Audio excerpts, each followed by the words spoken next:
When did we start naming things? It was a question that happened to me when I wake up today. Today of all day, this question, this very peculiar sort of phenomena, sort of epiphany that happened in my mind, really opened the eyes for other discoveries. I went online, I found several papers. I found out that many scientists, many linguists tried to answer this question. So I wasn't the first person. You know, it's always good to think that you, of all other people, you are the first person. But here, no, I'm not. Actually, I'm lucky that other people try to answer my question so that I can find the answer and be notified earlier. A lot of archaeological discoveries suggests that naming things in a written form first happened in Sumerian tablets in a sort of writing system called cuneiform.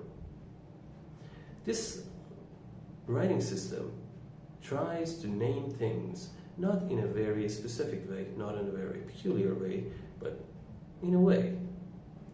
And when I searched more, I found out that there were cave walls, paintings on cave walls in Spain that suggest people understand the distinction between different things.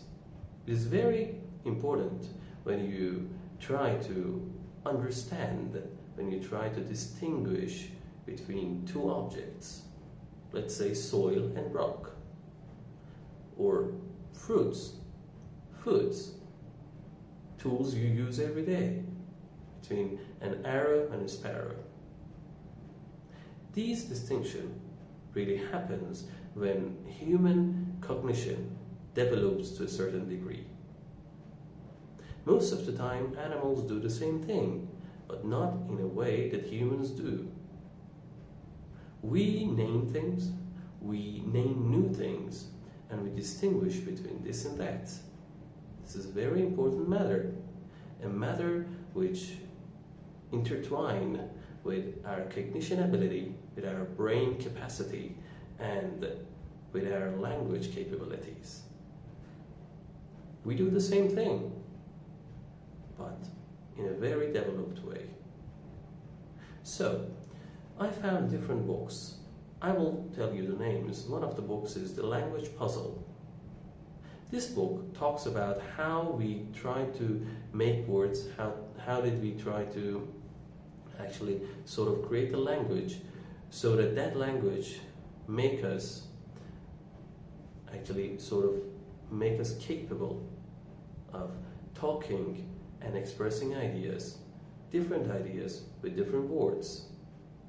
There is another book, it calls The Origin of Language.